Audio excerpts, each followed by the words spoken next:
नमस्ते, मैं गजेंद्र आज एक वीडियो बना रहा हूँ जिसका नाम है सोने में इन्वेस्ट इन गोल्ड। तो सोने में इन्वेस्ट करना कितना फायदेमंद है, जिनकी यह सोच है वह कितनी सही है और कितनी सही नहीं है, इस वीडियो में हम क्लियर करेंगे। आज का सब्जेक्ट है सोने में इन्वेस्ट। तो सोने में इन्वेस्ट करने से पहले हम कहाँ जाते हैं? एक जो मार्केट में रेगुलर शोरूम है, नंबर 2 जो ब्रांडेड शोरूम है जिनकी ब्रांचेस मल्टीपल्स है, ऑल ओवर स्टेट में है या फिर वर्ल्ड में है या फिर पूरे भारत कंट्री में है। और 3 नंबर पे आता है एक सराफा बाजार। तीनों के बारे में डिस्कस करेंगे। सबसे पहले ज़्यादा डिटेल्स में डिस्कस न करते हुए इन शॉर्ट में देखते हैं। सबसे पहले देखते हैं हम रेगुलर शोरूम। अभी रेगुलर शोरूम में एक मैडम जिनका नाम है मिसेस टीना, उनको 10 ग्राम का मंगलसूत्र लेना है। और 10 ग्राम का मंगलसूत्र लेने के लिए मैडम सबसे पहले नंबर 1 रेगुलर शोरूम में पहुंचती है।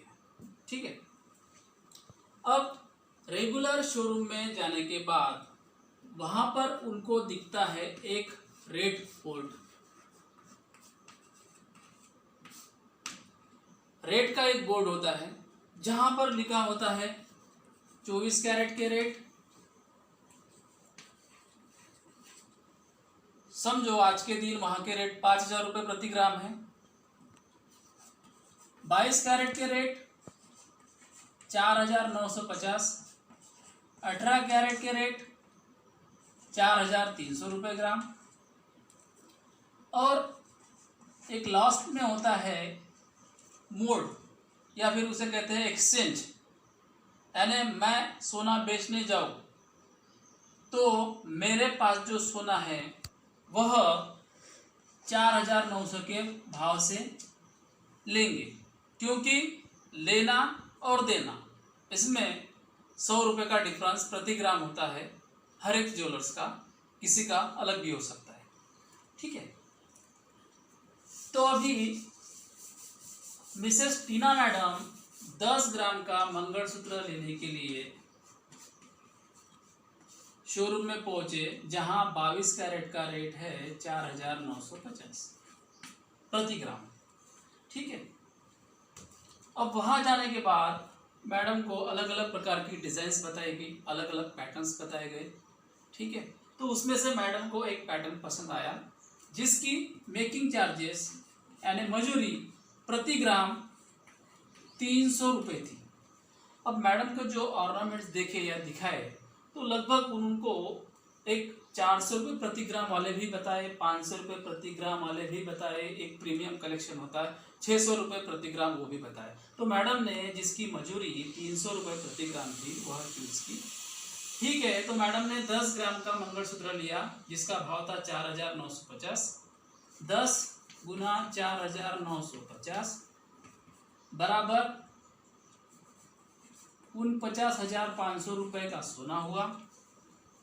प्रति ग्राम मजूरी 300 रुपये थी, तो 10 ग्राम इंटू 300 रुपये 3,000 रुपये मजूरी हुई।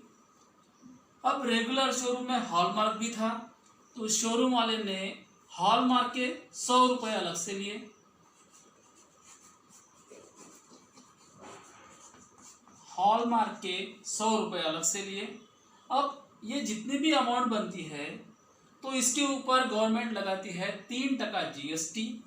3% GST मतलब 1,00,000 रुपये का अगर बिल बनता है तो 3,000 रुपये GST लगती है। तो जैसे ये अमाउंट 50,000 के ऊपर हो रही है तब हम अंदाजा एक 1,500 रुपये पकड़ते हैं। यह कुल मिलाकर मैडम का 10 ग्राम का मंगलसूत्र होता है 49,000 प्लस 3,000 50 52,500 53 54,100 रुपये। तो एक अंदाजन अपन 54,000 रुपये ही पकड़ते हैं। तो जो टीना मैडम ने 10 ग्राम का मंगलसूत्र लिया, MS कहेंगे इसे हम, 10 ग्राम का मंगलसूत्र लिया, वह हो गया 54,000 रुपये का। ठीक है, 10 ग्राम का मंगलसूत्र मैडम लेकर आए 54,000 रुपये को।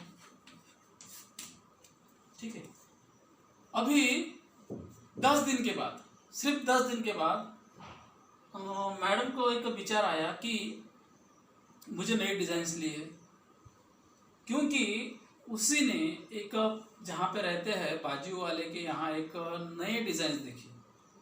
तो जब यह madam, Tina madam regular showroom में पहुंचे, तब उनको सेल्समैन ने बताया था कि weight to weight exchange, weight to weight exchange,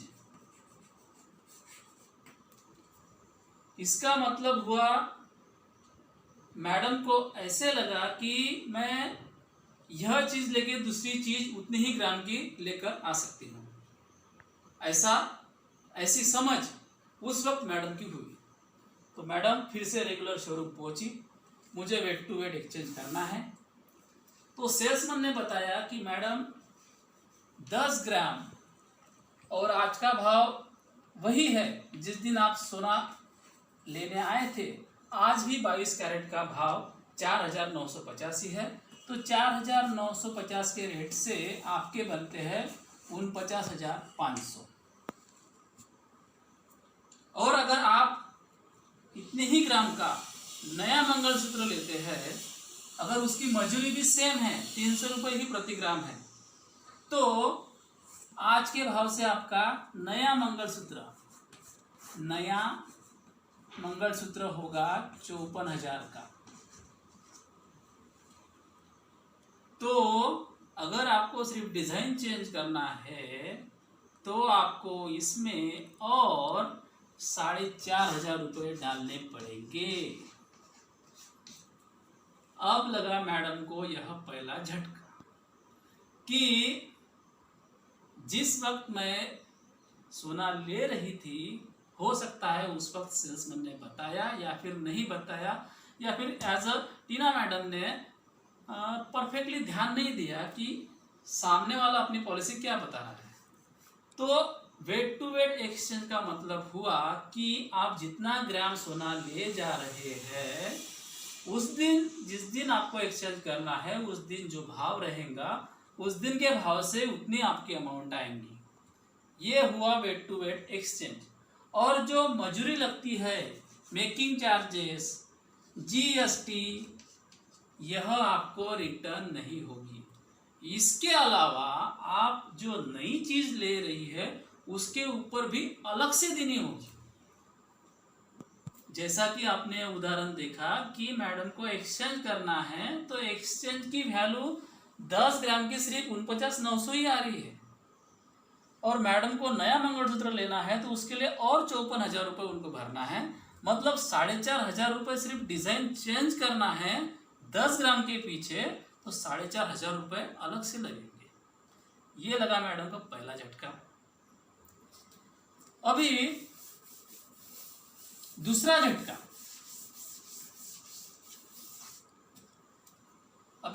झटका, टीना मैडम को ऐसे लगता है कि ज्वेलर्स कहता है या फिर वहां के सेल्समैन कहते हैं कि डाग बट्टा कटणार नाही, आमच्याकडे घट नाही। तो मैडम कहती है कि मैंने 10 ग्राम सोना लिया, मुझे इसके पैसे चाहिए।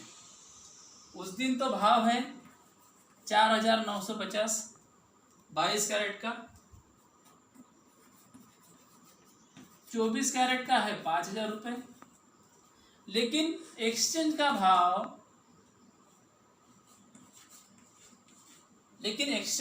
है 4,900 रुपये। अब मैडम कहती है कि 10 ग्राम के हिसाब से मुझे 49,000 मिलने चाहिए। क्या मैडम को उन 25,000 मिलेंगे? बिल्कुल नहीं मिलेंगे, क्योंकि मैडम ने 10 ग्राम लिया, वो है 22 कैरेट। अब उसकी प्योरिटी है 91.6%, यानी मैडम ने जो 10 ग्राम सोना लिया वो इस प्योरिटी के हिसाब से मैडम का सोना बनता है सिर्फ 9.100 मिली, यानी 9 ग्राम 100 मिली। ये 60 मिली जो ऊपर मिलता है ना, वो भी ज्वेलर्स काट लेता है, आपने यूज किया थोड़ा बहुत ये भी काट लेता है। तो आपको कैश मिलेंगी सिर्फ 9 ग्राम की, 9 ग्राम 100 मिली की कैश मिलेगी, वो भी 4,900 के भाव से। तो कैश कितनी मिलेगी? 4,900 के भाव से मैडम को कैश मिलेगी लगभग 46 के आसपास, 46,000 के आसपास मिल रही है। तो मैडम अगर कैश लेते हैं तो इसमें भी मैडम को लगा 3,000 रुपये का घाटा, और इसी के साथ टीना मैडम को लगा दूसरा झटका कि मैं अगर एक्सचेंज करूं तो भी मुझे 4,500 रुपये अलग से डालने हैं, और मैं उसकी कैश भी लेकर आती हूं कि मुझे कुछ इमरजेंसी है, कैश लेना है, तो भी मुझे 3,000 रुपये का घाटा होगा। तो स्टार्टिंग में हमने सब्जेक्ट रखा कि सोने में इन्वेस्ट, तो सोने में इन्वेस्ट करना इस उदाहरण से आपको कितना सही लगता है कमेंट्स में जरूर लिखें। अब ठीक है, सोने के भाव उतने ही है, इसलिए यह घाटा नजर आ रहा है। तो यह घाटा निकालने के लिए कब भाव बढ़ेंगे, कितने बढ़ेंगे या कम होंगे? तो लगभग अगर मैडम ने जब सोना लिया था तब 5,000 रुपये 24 कैरेट के भाव थे, और जब इसके 8,000 रुपये भाव होंगे, जब 8,000 रुपये भाव होंगे और मैडम 10 ग्राम को कैश में कन्वर्ट करेंगे, तो मैडम को आ सकते हैं लगभग उनकी टोटल वैल्यू 49,900 या 50,000 रुपये तक। तो वो भी उसमें प्रॉफिट नहीं होगा, सिर्फ बराबरी होंगी जब रेट होंगे 8,000 रुपये प्रति ग्राम तब। तो गोल्ड में इन्वेस्टमेंट, वो भी गहनों में, 22 कैरेट के गहनों में, 18 कैरेट के गहनों में। ये जो 18 कैरेट है, जो 18 कैरेट है, इसके बारे में अलग से वीडियो बनाऊंगा, उसमें सारे डिटेल्स आ जाएंगे। 18 carats plus real diamond jewellery अलग वीडियो में कन्वर्ट होगा, क्योंकि यही अगर बनाऊं तो बहुत बड़ा वीडियो बन जाएगा। इसलिए मैं कहता हूं कि ये भी वीडियो आप शुरू से एंड तक जरूर देखें, क्योंकि इन लास्ट में बाकी सारी बातें क्लियर होने वाली है। तो हमने यह देखा कि मैडम अगर कैश लेते हैं तो भी उनको 3,000 का घाटा है, और एक्सचेंज करते हैं तो भी उनको 4,500 रुपये और डालने हैं। ठीक है, एक दूसरा ब्रांडेड शोरूम आता है। अभी ये ब्रांडेड शोरूम में हमें जाना है, तो वहाँ पे भी एक रेट बोर्ड दिखेगा, वहाँ पर भी 24 कैरेट के रेट लिखे होंगे, 5,000 रुपये या फिर 5,100 रुपये। 24 कैरेट के रेट लगभग ऑल ओवर डिस्ट्रिक्ट या फिर स्टेट या फिर ऑल ओवर कंट्री में एक समान रह सकते हैं। नॉमिनल कुछ कम ज़्यादा होता है, लेकिन ज़्यादा डिफरेंस नहीं होता कि जितना कि 22 का। अभी ये 22 कैरेट के रेट हर एक के अलग अलग होते हैं। जैसे हमने पहले रेगुलर शोरूम वाले का रेट देखा है कि 4,950 था। अभी ये जो ब्रांडेड शोरूम है, इसको आकर्षित करने के लिए ये कुछ नया फंडा यूज़ करेगा। तो इनके यहाँ रेट मिलेंगे लगभग आपको 4,700 रुपये। अब कस्टमर यह सोचेगा कि उस शोरूम में तो 22 कैरेट के रेट 4,700 रुपये है, रेट से आकर्षित हो जाएगा। ठीक है, और वहाँ पे और भी 18 कैरेट के रेट होंगे अलग अलग तरह के, अपने अपने पॉलिसी के हिसाब से। ठीक है, एक्चुअली रेट जो है कन्वर्सेशन 24 कैरेट का रेट इनटू जिसकी प्योरिटी है 916%, तो परफेक्टली रेट निकल जाएगा 4,600-700 के आसपास। अभी इसको 24 कैरेट के रेट को अगर 18 कैरेट से निकालेंगे 75% प्योरिटी से, तो ये भी रेट निकल जाएगा। लेकिन फिर भी इसमें तफावत होती है, यह तफावत होती है ज्वेलर्स की अलग अलग पॉलिसी के कारण। ठीक है, तो अभी हम आए ब्रांडेड शोरूम में। अभी ब्रांडेड शोरूम में रेट बोर्ड देखा, 24 कैरेट 5,100 रुपये तक है, 22 कैरेट का रेट 4,700 रुपये है, 18 कैरेट का 3,900 रुपये तक है। ठीक है, अभी फिर से टीना मैडम को 10 ग्राम सोना लेना है ब्रांडेड शोरूम में। ब्रांडेड शोरूम में 10 ग्राम सोना लेना है, सेम मंगलसूत्र ही लेना है, लेकिन यहाँ पर मंगलसूत्र की जो मेकिंग चार्जेस मजूरी है वह कुछ इस प्रकार है। परसेंट वाइज मजूरी मिनिमम स्टार्टिंग 12 से 17% मजूरी है।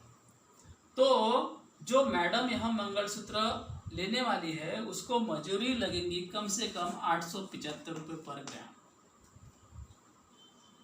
तो मैडम यहाँ का रेट देखकर तो आकर्षित हो गई कि यहाँ पर रेट कम है, लेकिन पर ग्राम मजूरी भी तो ज़्यादा है। पहले ज्वेलर्स के यहाँ जो मेकिंग चार्जेस थे वो 300 रुपये थे, अब यहाँ पे उससे डबल ट्रिपल मजूरी लग रही है। तो ब्रांडेड शोरूम में भी जितना घाटा टीना मैडम का हुआ एक्सचेंज करने में या फिर कैश लेने में, तो सेम घाटा ब्रांडेड शोरूम में भी होगा। अभी आते हैं नंबर 3, सराफा बाजार, जो बहुत सालों से चलता आ रहा है, आज भी है। अब सराफा बाजार में ये दो ज्वेलर्स कहते हैं कि हॉलमार्क नहीं होता, बराबर है, हॉलमार्क इनके पास नहीं होता। ये डाक बट्टे वाली ज्वेलरी बेचते हैं, डाक बट्टा ज्वेलरी बेचते हैं। ऐसा दो ज्वेलर्स कहते हैं कि सराफा बाजार में डाक बट्टा ज्वेलरी मिलती है। तो डाक बट्टे का मतलब क्या हुआ कि 10 ग्राम अगर मैं सराफा में से सोना लूँ, हाँ, तो वो मुझे 8 ग्राम ही देंगे, लेकिन 8 ग्राम भी कंफर्म देंगे ये पता नहीं, क्योंकि मैक्सिमम सराफा बाजार में बिल के बजाय एस्टिमेट देते हैं। हमें अगर सावधान पूर्वक परचेस करना है तो सबसे एक बात ध्यान में रखना, पक्का बिल लेना, पक्का बिल। इसके अलावा अगर वो पक्के बिल में 22 कैरेट की प्योरिटी अगर बता रहा है 80% है, 85% है, 90% है, उस हिसाब से रेट अगर लगाता है कोई दिक्कत नहीं। अपन कोई भी शोरूम में जाकर उसकी ऑर्नामेंट की प्योरिटी चेक करके उसकी रिपोर्ट निकाल कर सराफे वाले को बता सकते हैं कि आपने मुझे इसकी प्योरिटी 80% बताई, लेकिन ये मशीन, गोल्ड चेक मशीन जो लाखों रुपए की आती है, वो तो बता रही है कि इससे 10 गुना कम है। यानी आपने मुझे 80% बताया, ये 70% बता रहा है। तो यह चीज़ इंपॉर्टेंट है कि पक्का बिल अगर दे रहा है, उसमें प्योरिटी अगर वो 80% लिख रहा है 22 कैरेट ऑर्नामेंट्स की, तो उतनी ही आनी चाहिए, यानी आप घाटे में नहीं रहेंगे। तो क्या यहाँ पर परचेस करने से हमारा जो ऊपर घाटा दिखा रेगुलर शोरूम में या ब्रांडेड शोरूम में, मैं एक्सचेंज कर रहा हूँ तो मुझे 4,500 रुपये अलग से डालने पड़ रहे हैं, या फिर मैं कैश ले रहा हूँ तो मुझे इसमें भी 3,000 रुपये का घाटा आ रहा है, भाव अगर लगभग सेम है तो क्या सराफा बाजार में ऐसा होता है? तो बिल्कुल यहाँ पर भी ऐसा ही होता है। कैसे होता है? मैं 10 ग्राम सोना ले रहा हूँ तो मुझे सराफा वाला 8 ग्राम ही दे रहा है। अब यहाँ पर जैसे हमने पहले दो शोरूम में भाव देखे 22 कैरेट के, क्या भाव देखे हमने? 22 कैरेट के लगभग 4,950, किसी का 4,700, लेकिन सराफा बाजार में 4,300 ही रेट दिखेगा। अब ग्राहक क्या बोलेगा, या फिर कोई भी कस्टमर एज ए कस्टमर क्या बोलेगा? सराफा बाजार में तो 4,300 रुपये ही ग्राम है, आप तो 4,900 ले रहे हैं, कोई कहेगा आप 4,700 ले रहे हैं, लेकिन यहाँ पर तो 4,300 ही है। और मजूरी वो भी कम, और मजूरी यानी मेकिंग चार्ज वो भी लगभग 120 से 180 रुपये ग्राम तक। लेकिन यहाँ पर बहुत सारे डिज़ाइंस नहीं देखने को मिलेंगे। जो डिज़ाइंस है उसकी रेंज थोड़ी कम हो सकती है, लेकिन मजूरी यहाँ पर भी कम रहेंगी। आपको दो चीज़ें कम दिखेंगी, एक तो रेट, तो मेकिंग चार्जेस, कस्टमर खुश। लेकिन जब वो एक्सचेंज करने जाएगा, जब उसको कैश लेना है, तो उसे कैश लेते वक्त 8 ग्राम के ही पैसे मिलेंगे। कितने मिलेंगे? 4300 अगर उस दिन भाव है समझो, या फिर उसका लेने का उसका भी 100 रुपये का डिफरेंस होगा ही, 4200 के भाव से लेगा, लेकिन 8 ग्राम के ही पैसे देगा।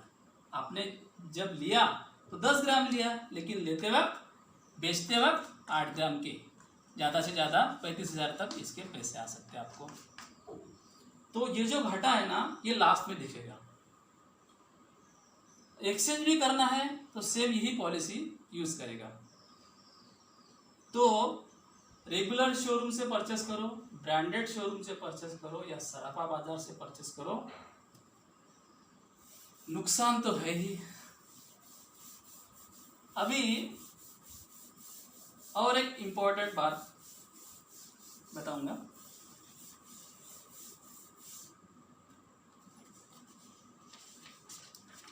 ये सब बताने का उद्देश्य क्या था?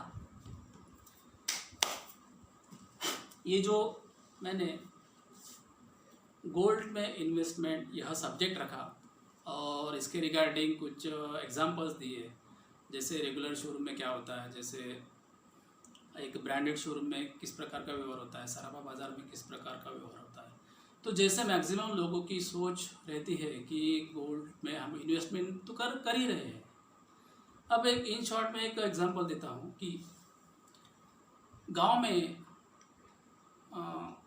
काय पाटलाने शेला खांद्यावर टाकला, मुलीचं लग्न आहे आणि सोयाबीन 50 पोते झालं, विकलं की चालले शोरूममध्ये, करा 100 ग्रॅमचं सोनं करायचं आहे। पाटील मजुरी पाहत नाही, मेकिंग चार्जेस, त्याच्यानंतर GST वगैरे काही पाहत नाही, डिस्काउंट तर मागतच नाही। काही ठिकाणी मेकिंगवर डिस्काउंट पण दिला जातो, पण जर डिस्काउंट दिला जातो तर शहरी विभागातील असो की ग्रामीण विभागातील असो, जो डिस्काउंट आपल्याला देतोय तेव्हा तपासून पहा की या ज्वेलरचा रेट इतरांच्या ज्वेलरच्या तुलनेत जास्त तर नाही, मला हा डिस्काउंट देऊन फसवणूक तर करत नाही। दुसरी गोष्ट, याची मजुरी आणि इतर ज्वेलरची मजुरी यात साम्य तर आहे ना, नाहीतर मला हा मजुरीवर 50% डिस्काउंट देतो, पण याच्याकडे मजुरी 1000 रुपये आहे, मला बिलामध्ये 1000 रुपये पर ग्रामने मजुरी लागली आणि म्हणतो की मजुरीवर 50% सूट, तरी मला 500 रुपये लागलीच, म्हणजे इतरांच्या तुलनेत जास्तच लागली। ग्रामीण असो अथवा शहरी असो, जर डिस्काउंट देत असेल तर आपल्याला रेट काय लागतो, मजुरी काय लागतो, ह्या दोन्ही गोष्टी पाहणं खूप आवश्यक आहे। आता तिसरी गोष्ट, आकर्षण काय असते की महिलांना ज्वेलरीचं, दागिन्यांचं खूप आकर्षण आहे, असायला पाहिजे, तो प्रत्येकाचा आपापला विषय आहे। परंतु बाजूच्यांनी केलं म्हणून मी लगेच माझ्याकडे एखादी वस्तू आणली आणि मी तिची डिझाईन तिच्यासारखीच घ्यायची आहे म्हणून मी एक्सचेंज करायला जातो, तर माझं नुकसान किती होतं हे यामध्ये सिद्ध केलेलं आहे। आणि दुसरी महत्त्वपूर्ण गोष्ट की लॉंग टाइम इन्व्हेस्टमेंट केल्यानंतर सुद्धा सोन्यामध्ये आपल्याला फायदा होत नाही। म्हणजे मी तुम्हाला एक उदाहरण देऊन सांगितलं की 10 ग्रामच सोनं मी एक्सचेंज करायला जातोय आणि त्याची कॅश मला 3000 रुपयांनी कमी येत आहे। आता 3000 रुपयांनी कमी केव्हापर्यंत मिळेल मला? जोपर्यंत सोन्याचा भाव वाढत नाही। जेव्हा सोन्याचा भाव 8000 होईल तेव्हा माझा 3000चा लीड निघेल आणि तो भाव केव्हा होणार? तेव्हा सुद्धा मला प्रॉफिट होणार नाही, माझ्या सोन्याची गुंतवणुकीची फक्त बरोबरी होईल, फायदा होणार नाही। तेव्हा हात जोडून नम्र विनंती की सोन्यामध्ये इन्व्हेस्ट करताना 3 दुकानात जाऊन तरी निदान चौकशी करा, मजुरी पहा, हॉलमार्क पहा, पक्क बिल पहा आणि इन्व्हेस्टमेंट करा। धन्यवाद।